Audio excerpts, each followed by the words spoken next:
Ariel Belgrave, welcome to How I Got Through It. I am so thrilled to have this conversation with you. I've been wanting to have this conversation with you, so welcome. Thank you. I'm excited. I feel like we're going to get raw and real here. We really are. And I want to tell you too, I just love your energy. I come onto Instagram and you're dancing in the morning. I'm like, how is this happening? When I feel a little bit low energy, I'm like, oh, she's giving me energy. I think that everybody feels it. And I just wanted to also let you know that that's how we feel looking at all of your content that you put out across LinkedIn, across Instagram, and also your newsletter. I just feel like you have such good energy. Thank you. And I receive. So thank you so much. I feel like the older I get, I often joke with my friends that it's the best compliment to say you have the best energy, right? I think for me, it's knowing that I can share that with the world in a way that's healthy for me is a blessing in itself. So I receive. Good. Thank you. Yeah, awesome. And I really want to kind of start with when we see you on Instagram, when we see you on LinkedIn, when we see any of your videos, it just feels like you are just living your life out loud.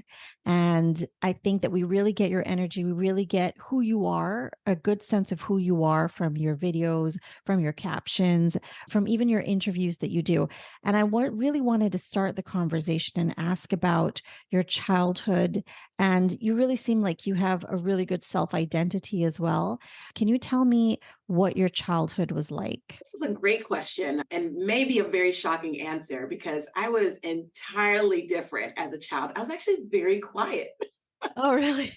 I was really very quiet. It was definitely a thing in my home that it's like, speak up, you got to ask what you need, or Mhm. walking with my head down. So, this version of Ari that you see at 34 years old is very different than the Ari who was a child. So, part of that, I think, for me was finding myself. I don't talk about this much on podcasts, but I am adopted. I was adopted as a youngin'. And I think not necessarily knowing anyone else who was adopted themselves. And granted, I grew up in an amazing family, love my brothers and sisters. They're the best, great parents. I think for me, not ever seeing any situation where someone else was living in a home that wasn't with their biological parents or Mhm. they couldn't relate. I think for me, I always felt like there was this assimilation that needed to happen and fit in. And I think as I got older, I just stopped caring about it. But I'd say in general with my childhood, very quiet, very nerdy. So my nickname growing up was Bookworm because I always had a book, was super obsessed with Harry Potter, literally was a girl and I've been wearing glasses since like kindergarten. I'm not wearing now, but since kindergarten because I read so much that my eyes went bad. So I'd say that like that version of me was like the quieter. And then as I evolved, I hung out with a lot of boys. I had a lot of boys in my family and I always wanted to do what my brothers did. So I did do Mhm. a lot of sports. And I actually, now thinking about it as I say this out loud, sports absolutely played a big part in me finding my identity. So I was definitely the athlete, but there was a level of confidence that I needed to have as an athlete. And I played basketball, softball, ran track. And it's almost like each of those sports, starting as early as elementary school when I played t-ball with my brothers on teams, I felt like oftentimes being the only girl, there was this identity where it's like, yeah, like I just have to show up in this space and be confident. That's incredible because you looked at that situation and you're like, oh, I have to show up as opposed to, oh, I don't fit in, you know? Like that's a different kind of thought process. And maybe that's something that you're born with inherently.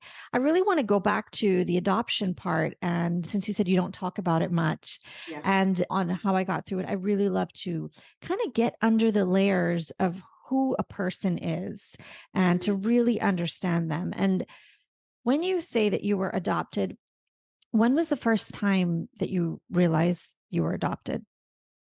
So I always knew it wasn't anything that was hidden from me. I didn't fully understand the circumstances behind it. I think as a child growing up, it was more like, My mom didn't want me. My dad didn't want me. And that has evolved as an adult now that I understand the circumstances. But there are moments that are just so very clear to me, even before the adoption. So my family is from Trinidad and Tobago. And there are things that I distinctly remember. I remember going to the beaches. I remember the time with my grandmother. There are a lot of things that I feel like I've needed to unearth. I ended up being found by my family when I was in college, and that opened up just another layer of like, poof, okay, this is the time to start learning about me. But it was never hidden, but I was always curious. And I think the older I got, the more I have this desire to even know what my mom looked like and understand her mannerisms. And it's really crazy. So we met in 2013 in person. Her siblings found me when I was in college. And it's crazy because everything just unfolded very quickly. And meeting my mom, we're literally a splitting image of each other. I mean, like mime, like personality, look, what you described so lovingly, which I receive with energy, is exactly the way my biological mom is. It made me a believer that genetics are strong, right? You don't necessarily have to grow up in the exact same household this person, but they're just, our mannerisms are the same. So for me, that was a part of my self discovery. Really, those are your formative years. I'll tell you, my dad recently passed, and there was a time in my childhood, and I'm from Barbados, so I get it, like the whole Caribbean thing. In my childhood, in my teenage years, he left at that time. I was 14, and there were so many questions that I had. And when we found out he was going to pass, I remember going to the hospital, and I was just like, I feel like I need to ask this question, like I need to ask, why did you leave? And I ask the question, and he kind of looks at me, and then he doesn't say anything. I'm like, oh shit, he's not going to answer, Mhm. but I feel like I really, really needed to know. And he gave me his reasons. And, I guess when you're a teenager, you don't see your parents holistically as an adult. No, You just that's see right. them as, this thing happened to me, and now I don't have these parents, or my home is broken, or whatever be the case. And he told me all kinds of things that I just didn't know was happening behind the scenes.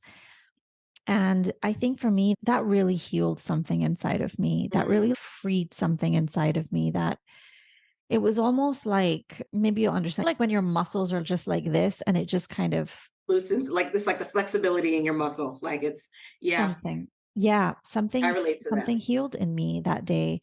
And he was crying and I was crying. I know what it did for Yes, me, and in my 30s as well, and how that changed the relationship that I have to myself also as a right. woman, right? So I think you said you met your mom initially at 13. Mom, yeah. I met my mom and my biological family before I graduated from college. So my mom was post college. Her siblings who had found me, so it was my aunt from Trinidad who like Mhm. was the first main of contact. And then once you got one Trini in the mix, Yeah, right, they right. all they all coming in, they all swooping in. It was a case where my adoption was very sad for the family. I learned I had a sister. So me and my sister are close since meeting each other. We're 10 years apart. So she's 10 years younger. So I think for me, it's a beautiful thing. But the first thing that kind of went through my mind was like, as an adopted child, I was like, well, why was I given up for adoption and not her? But now as an Right. adult, I'm like, oh, circumstances were entirely different, right? Did you get closure? I did. I did. And it gave me close, just kind of that like weight lifted up, or how you described like that muscle loosening was just Mhm. like, as an adult, I think I owe it to myself. I created space and just wasn't closed off and blocked by it. And I think for me, what is a measure of closure was me walking away and not feeling like there was anything left unsaid. I'm so glad that you did that. Yeah. I can only imagine how you felt when you walked away, like that you did the thing. It's courage, it's bravery to have those conversations with your parents. I felt the exact same way when I walked away from that hospital. I did not have a question left. That's I don't even have a question now, for my amazing. dad. Like, I asked every single thing. I also had a conversation with my mom after that. And I just remember coming home and I cried, and I was like so proud of myself also, because I, I look at myself as like the little girl that asked all those questions. It wasn't necessarily that the 30-year-old part of me, some part of me wanted to know, but I really did it for the 14-year-old version of myself that just didn't know what questions to ask. And I think Yeah. listening to you, you did it for the younger version of yourself that just probably had so many questions growing up too. I agree. And you know what? I believe that things happen when they need to. Mhm. And this conversation and the fact that I was able to ask these questions without being in my feels or defensive, I felt so calm. And it's a reflection of the healing that I've done for Yeah. myself. And I've handled Mhm. that. It's how much I've worked on myself to get to that point, you Right, know? right. That's actually where I want to go next because you do have a very strong relationship with yourself. I hear you talking about you have boundaries, you're self aware. And I also think that you have to have a strong relationship with yourself to be able to live out loud in the way that you do. So, how did you create that relationship with and for yourself? Yeah, so I would say that it has evolved in different phases of my life. My first, I'd say, moment of what it meant to just show up for me Mhm. was when I was in college. So I am the first and only to go to college on my adopted side, but then also biological side. And there were things I had to fight for to finish school. There were moments where, like, I walked into the financial aid advisor's office and was told that if you can't pay the remainder, then you can't be here. And Right. I, what I mean, I hustled, and I've always hustled. My mom, if there's anything she instilled in us, is if there's something you need, work for it. There's always a way. And I was that college student who, listen, I had jobs. I was ironing people's clothes. I started a tax business, but also I can be able to go to college because I was paying for my own college. Mm. There was a lot that I learned about myself. The first time I went to therapy because there was a lot I was enduring, just dealing with on my adopted parent side of things. And it was very hard because I also took on a role in our family as like being the oldest girl where I did a lot, right? Like I was the one Mhm. who helped cook, clean. My mom worked a ton. And I would make sure my siblings are good. There was such responsibility I had that it was a very big deal that I was choosing to not do that so I can pursue a college degree. And I didn't feel supported. So I knew at that point in time that there were decisions that I needed to make if I wanted to walk across that stage in 2011. This was all a part of self discovery, and going to therapy definitely helped. I think I was amongst the first in my friends to go to therapy, amongst in my family. And it was something I just never had a space where I can talk about my struggles. Mhm. And I was just so fearful and scared of what my life would be like post graduation, knowing that I didn't have family support, that I was like living out fear. Like Mhm. in a fearful way. I wasn't reaching big. So that was that evolution. And thankfully, blessings, I was able to graduate, had a great job after starting investment banking. But then, even starting in that world opened up a whole new can of worms of self discovery because I'm working in banking, which is a predominantly white male environment. And as someone who grew up definitely in the hood, it's like, okay, how do I navigate these spaces and feeling like I absolutely wasn't myself, right? I was wearing like the pencil skirts and the high heels, but I felt like in order to get the respect, but also just rapport as like someone who's a hard worker and being a Black woman, right? Like at this point, there's a pressure of representing all Black women when you're one of the few. So I had to find myself in that. How do you walk into a room that you know that you may not belong Mm, and feel like you belong?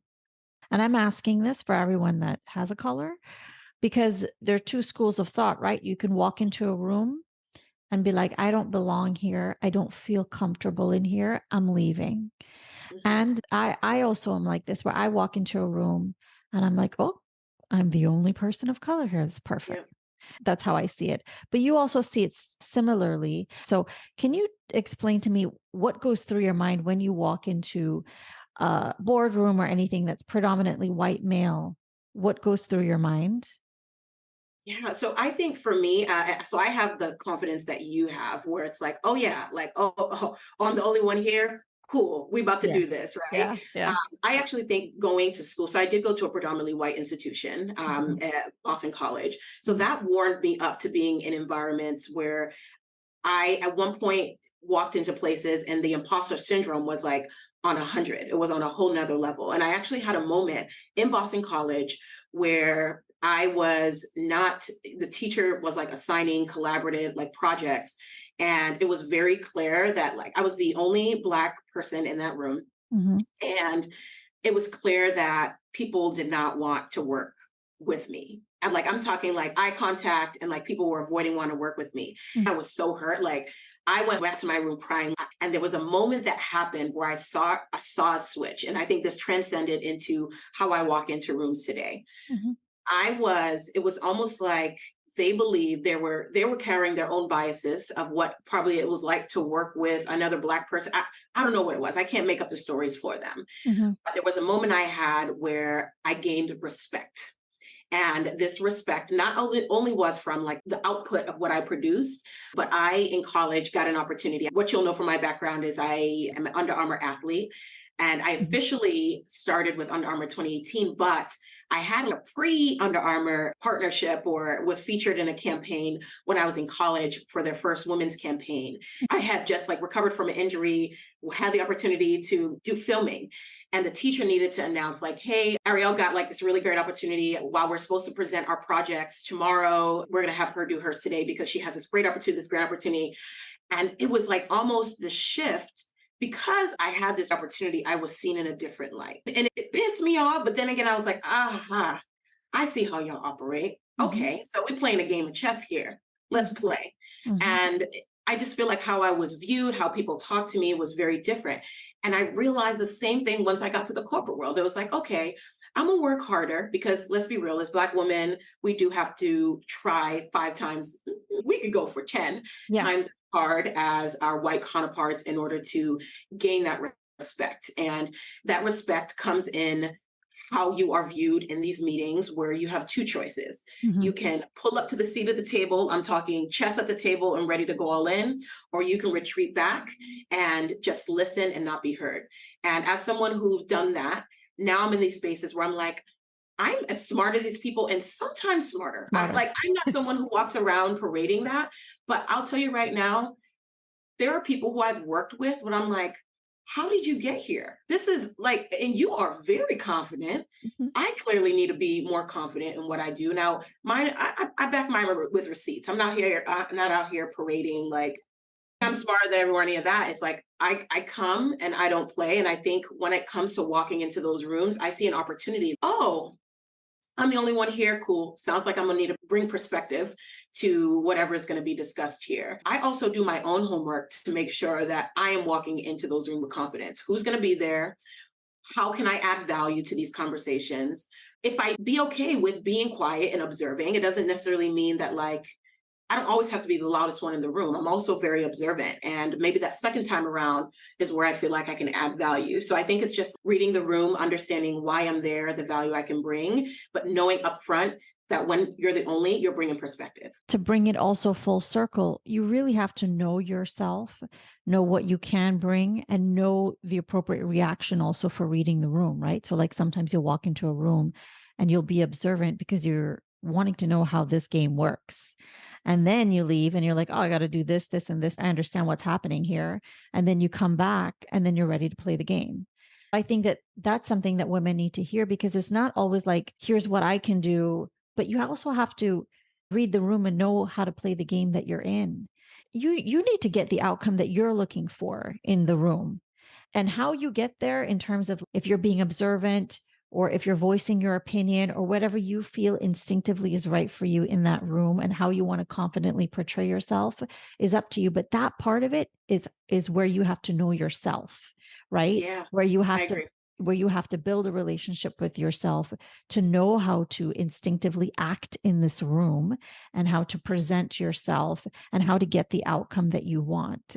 And I think that's what you have mastered, right? Like you can portray a version of yourself that is bold, that speaks your truth and all of that. I actually saw a video with you and The Rock, and I was like, Yeah. this is pretty fucking awesome, considering where you came from. And also standing next to him and knowing all the hard work that he's put into his life and all the stuff that you have had to do to get to this point, I just think is also incredible.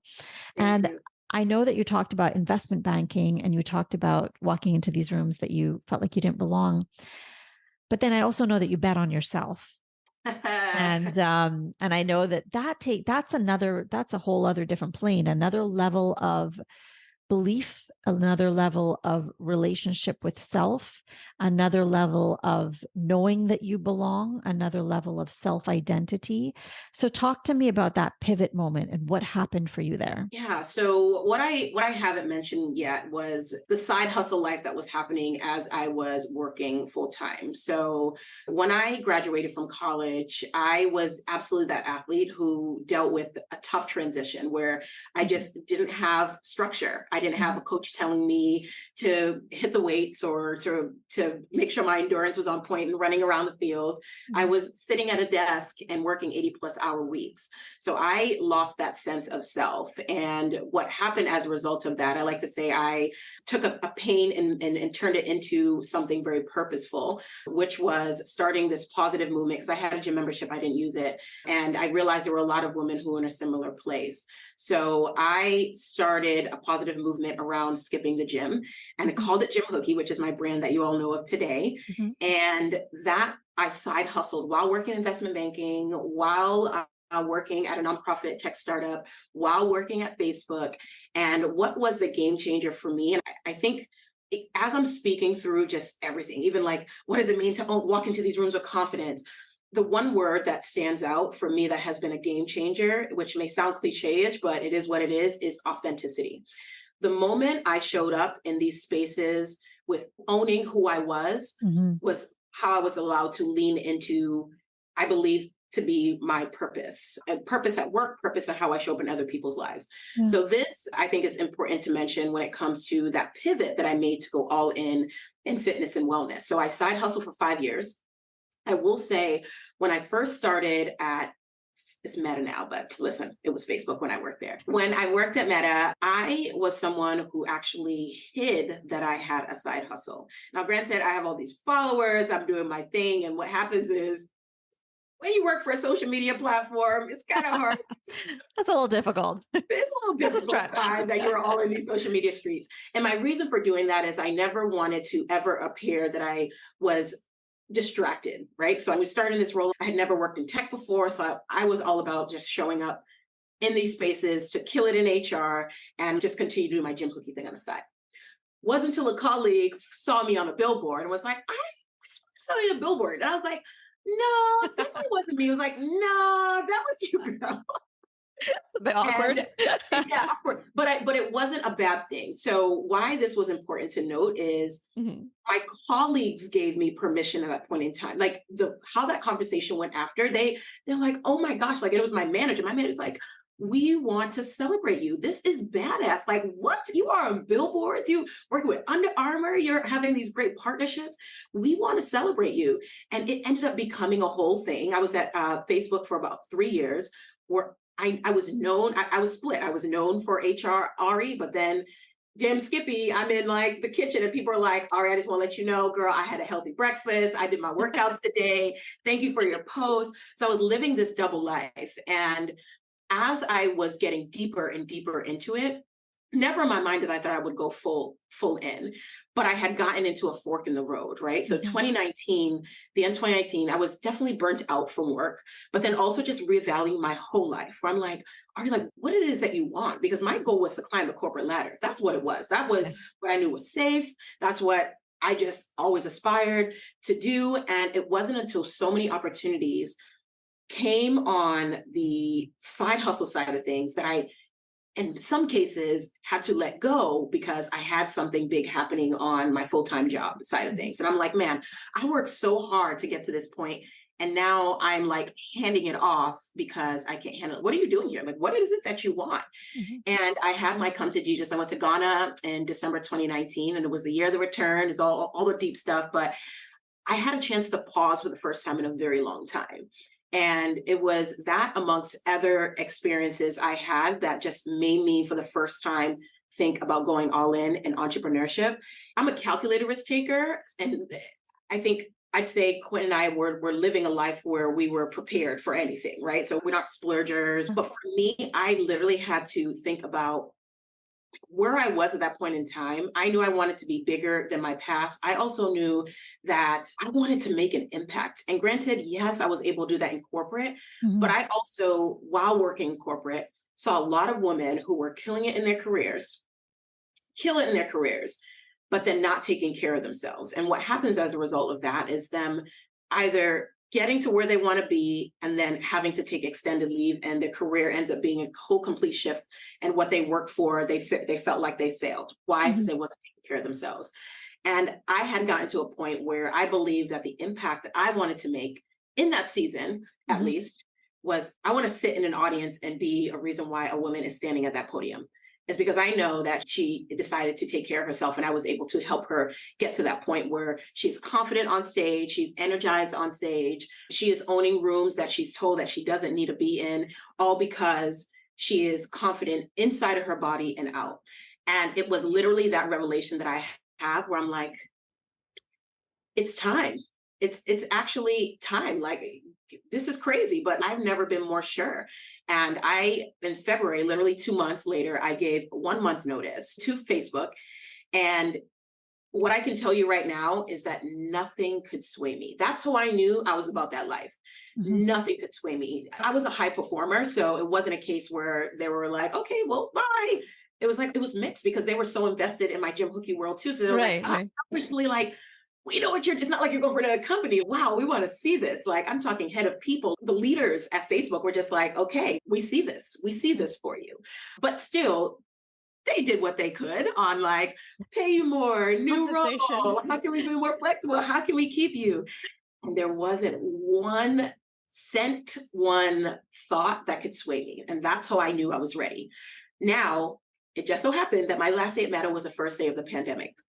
Ooh. So I believe in God's divinely timing. If it was only a week later, 2 weeks later, 3 weeks later, where we were in the pandemic, would I have done that? Mm. Probably not. Probably not. I would have been shaking in my boots. And I think the fact that it happened, the decision happened beforehand, it needed to happen the way it did because my business boomed during the pandemic. Home workouts was what I was known for, that I built a brand 5 years prior to. So once the pandemic hit, it was like, Jim Hooky, girl, this is your time. Yeah. Yeah, and nobody was going to the gym at that time, so that's perfect. Nobody was going to the gym. The stars aligned in that way. But like, these are the things that I had to have some serious conversations with myself and get out of my head on overthinking a lot of things in order to pursue what I believe to be my purpose and my dream. Mhm. But you built this business 5 years prior to you leaving Meta, Mhm. and you left Meta at a divine timing, and then the pandemic happened, but I believe it is compounded over time, right? Is those 5 years that also gave you the foundation, gave you the confidence, and gave you the backing when the universe was like, "All right, Ari, it's time to go." You did all this work, right, to get to I this did. point, and you built that foundation for yourself. And when you were in Ghana and you made that decision and you're like, this is it, I still know how sometimes building a dream works or living a dream works. You have this incredible moment. You're like, this is what I'm going to do. This is it, whatever. And then you get into the weeds of it and the work of it. And you don't have those distractions. You don't have your day job. And sometimes the fear sets in. What do you do when the fear sets in? I'm asking this question because it's not only women that maybe want to bet on themselves, but they also maybe want to bet on themselves, like, because their marriage is not working out. They want to Mhm. bet on themselves because this friend is toxic to them. They want to bet on themselves because they have a side hustle and they want to leave. And the conversation of fear coming up when all of those things present themselves is a universal conversation. So, what do you do when the fear came up after you made the decision? Oh, I might cry when I say this. One of the things you pointed out was the buildup over the 5 years. Felt so supported. I surrounded myself with amazing people who absolutely, in many cases, believed in me more than I believed in myself. Mhm. And like, that included my employers, that included my managers, that included my husband, family. Like, people believed in Jim Hooky so much that I was like, it can't be a case where everyone's crazy, right? Right, right, right. These are people who are calculated risk takers too. So I build relationships, and I build relationships in a sense where I don't expect anything in return. And I'll tell you right now, becoming an entrepreneur, there were people who came out the woodwork to show up for me in ways Mhm. that, like, just because I showed up for them 10 years ago, 5 years ago, you never know how that can come back full circle for you. So I want to mention that because the people in my life mattered, but it was beyond the people who were closest to me. It was people who really believed in what I was capable of and wanted to support me along the way. Mhm. So when I had that fear of disbelief, it was having the right people. I also had to know myself really well. And I knew that I needed some form of accountability that would make me feel like I was taking a step and not just taking a leap to take the leap and figuring it out. So I had made an investment in a program to build out my 28-day lean program, which is my signature program today. And it was my largest investment to build out my business. And the reality is, once I actually saw what was required for this program, I'm like, there is no way in hell that I'm gonna be able to work the hours that I work at Facebook Yeah.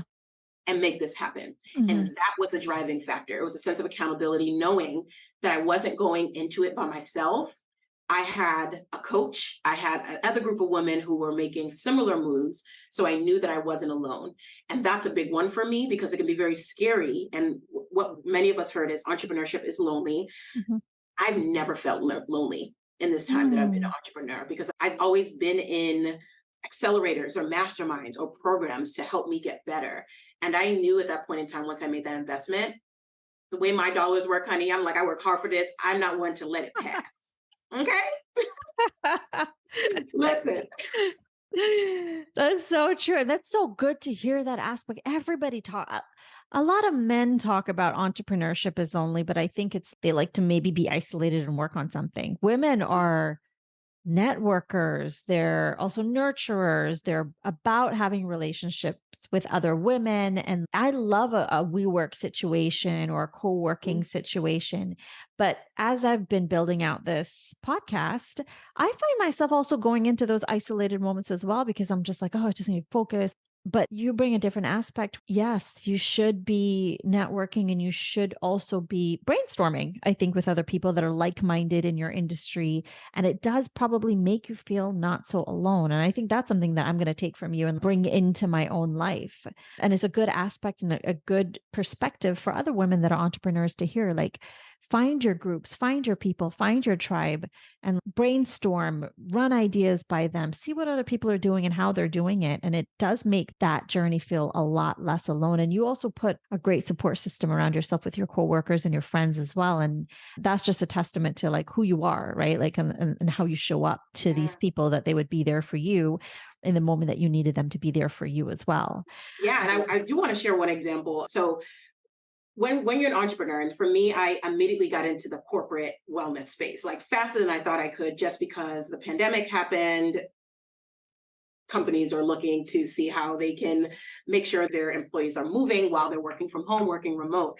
And I had one situation where a friend had reached out. She actually worked at Meta, and she was like, hey, we'd love for you to teach some virtual fitness classes. Now, this was the very first conversation I had. So I didn't know how much people charge. I didn't know what numbers looked like. Now, I worked in Meta and I navigated vendors and budgets, but I didn't know what that looked like on the wellness side of things. Mhm. And I threw a number out there, and I mean, it I'll is never Facebook. forget this.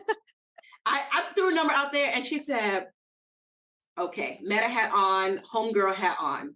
Mhm. Already know. She was like, I'm going to give you and then you tell me what your price is again. And it was very different. I'm talking, I undersold myself.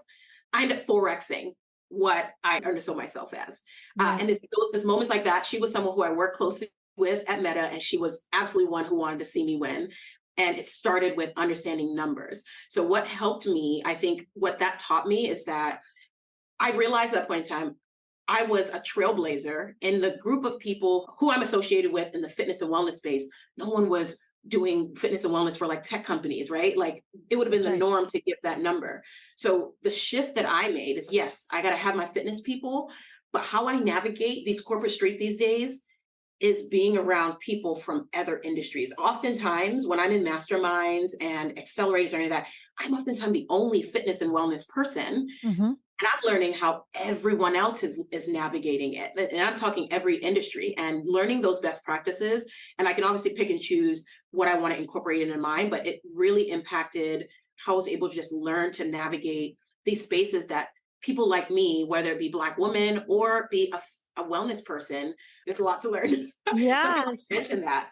Yeah, that's it. That's awesome. And that's also, you don't burn your bridges, right? Like a lot of people, even if you want to pivot and leave your job, it's not like, fuck this job. It's like, No. you don't burn your bridges. Like you said it earlier, you never know how life can come full cycle for you, or how you got that opportunity from Meta and you learned about numbers and you learned about pricing and what you should be charging, and it speaks to your worth as well, which is really important. My last question is, I want to get into, I just don't know. I know I want to respect your time. I know it's 9:58. We're good. We're good. Um I want to ask about your relationship, and I want to ask about your partnership, and Yeah.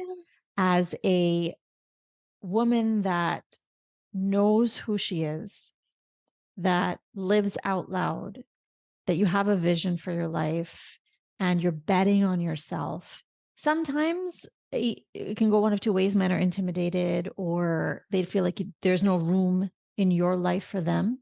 And the reason I bring up a great relationship, I already spoke to Quentin, and the way he speaks of you is just, I'm like, they're not bullshitting me. Like, he's not bullshitting me when he talked about you, and he looked like he was going to tear up. So I was like, there's something real happening here. And I love the idea that you're also building your own business and being who you are in the world authentically. So I want to ask, how did you know that this was the relationship for you? Because there was a moment. There absolutely was a moment. So Quentin and I, better known as husband, we have been together 13 years. And our relationship started the very end of our junior year of college. And when you're in college, I think for me, I didn't know what it would be beyond that. Because it's like, okay, well, are we gonna end up going separate ways depending on like the jobs we get or any of that? And we made some very mature decisions when senior year came. And one of the decisions we made, as we knew that time was coming, like, hey, we don't want there to be any regrets on either part. If we weren't together, choose the job that you would have chosen, not taking into account, oh, are we going to live in the same state? If we weren't to work out, there's going to be a lot of bitterness. Yes, Fair. we are in love now. Like, we were it, right? But we just didn't know what it would look like once we leave college. Now, granted, we were a bit warmed up to living separate lives and coming together at the same time because we went to two different schools. I actually think that helped us out a ton with Mhm. setting boundaries on like what our needs were, the times where it's okay, we religiously did date nights on Fridays. That's been our thing since college because we Mhm. went to two different schools. So it was one of those things where during the week, it's busy where we're not like on the calls for 5 hours, 6 hours a day. That just wasn't our style. It was like we have dedicated time spent with each other. And we know that it's intentional, and that transcended into adulthood, even to today. Now, fast forward, we did both end up getting jobs in Boston, which was like a blessing in itself. So we were Yeah. like living our lives, still living separately. Like we were literally on two opposite ends in Boston on the train line. So we had to still do our date nights and prioritize time the same way.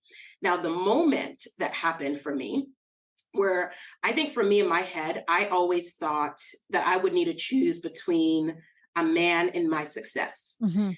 because I just didn't see enough examples of a woman being able to do both. Right. So I think in my mind it was shocking for me too because it was either I leave college with a man or I don't, right? Because I did Yeah. care about my career. And the moment for me where I'm like, okay, here we go. Like, this is it. So I had a job opportunity that required me to move in 2 weeks. Mhm. So we were in Boston at the time, and I was asked to move to New York. I'm feeling the feeling like all over again when I was in that room. Because at this point, we were together, we were together probably like 3 years. So I'm Mhm. like, well, this is it. This is it. You had to ask the question, right? I got to ask the question. So I went home. And I'm like, hey, babe, I just received an opportunity to move to New York. And like, I'm like sad while I'm saying it. He's like, so you're taking it, right? And I'm like, what? He's like, "You're taking it, right? Why are you so sad about this? It's exciting. Like we talked about this is what you want to do." And I'm like, "Well, what are your thoughts about me like being away?" He was like, "We'll be fine." Nowhere. Like it was like the most like the conversation that I thought was gonna be like 3 hours was 3 minutes. Like I kid you not. Oh my gosh. And for me, I was like, oh, I don't like these were things that I was telling myself, and it was like slowly those it was getting broken down. And I'm like, this man really cared. I knew he cared. So we'll do this and we'll be fine. Like we can visit each other. We'll figure it out. And we actually grew closer, even closer in that time that we ended up doing distance. And we ended up doing distance for, it was less than a year. So in our shared understanding, he was like, I knew once you were away that like you were the one. And I knew once that we were away that he was He the was the one. one. Yeah. So that was the only time that we did distance. But then once he moved to New York, like we've just always been together since. I have never questioned doing anything that I've wanted to career wise. I've never been stopped. I've always been encouraged. And I love you said it very well that like you hear how he speaks. It's like it's real. Because sometimes when I tell people, it's almost like it's too good to be true. And I'm like, no, this is really it. Like we are what you see is what it is. And what has helped us is we are always communicating. It is the most cliche thing that you would hear, but like Mhm. if you think about some of the things that can tear apart a relationship or a marriage or any of that, there's money, right? We make sure we prioritize in that in the very beginning, and it's something now as business owners that we're constantly having to making sure we're both able to lead a comfortable life while pursuing our dreams. And I do think that we wouldn't have been able to survive in year 13 being entrepreneurs if we didn't set the stage on what communication looked like, Mhm. because we're evolving as people. The version of Ari that he met when she was in her junior year of college is different. Like it's my dreams and aspirations are different. How I navigate the world is different. My confidence is different. How the world knows me is different. And it's Mhm. the same thing for him. And it makes me so proud. It just makes me happy that, and I know it will be different once we have kids. I think it's a whole nother thing. But we've Mhm. been able to navigate this world in a way where we feel like we are building our dream and not having to sacrifice for someone else. And I was not, don't, I do have to mention this. It's not always 50-50. And I Yeah. tell people this all the time. It could be 20-80. There are decisions that I've made that was contingent on Quentin's career. But all the decisions that I've made within my business has allowed me to follow along and not feel like I had to like start all over or any of that. So Mhm.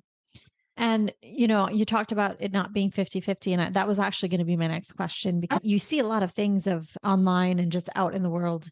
Men have to do their part, women have to do their part. But the parts that you're doing, likely they're not happening at the same time. And there's sometimes where, yes, you put your career first and he may put his on the back burner or vice versa. I think that's a beautiful thing about a partnership too, right? Like you both have equity in something that you're building together. I could talk to you forever about all kinds of things. There's so many things, other places I want to go in the conversation, but I think I'll ask this very last question. What is your dream now for your life? mm, so when I think of my life, I think of our life. Like it's what Quentin and I Right. are building together. And where I've landed, it's so funny because if you would ask me this question 5 years ago, it would have been so different. We know what we're striving for, Mhm. and it is freedom. And how we define that is feeling that work would be a choice. So that's what we're working towards is work being a choice. What is very important for me, and I know it's the same for Quentin, is the work that we do, we feel like we're aligned with. Mhm. The word you will always hear me say is, or the words is, I pray for impact.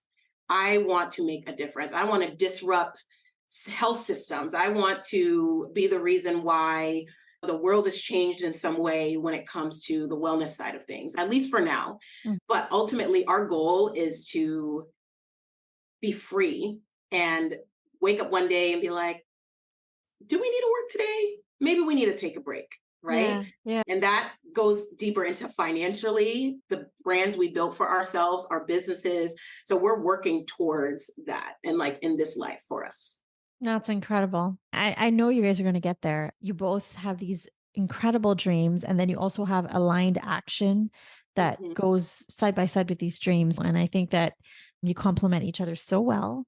I received. And separately, you've built an incredible business as well, which I just want to like kind of recognize you as well for that, because you're the first to go to college. I'm hearing you, even before that, you had to find your identity, find your belonging, first to go to college, probably first to build a business like this in your Yes. family as well. And hearing where you've come from and where you are now and where you're headed, I think it is just remarkable what you've done. And you should be extremely, extremely proud of yourself.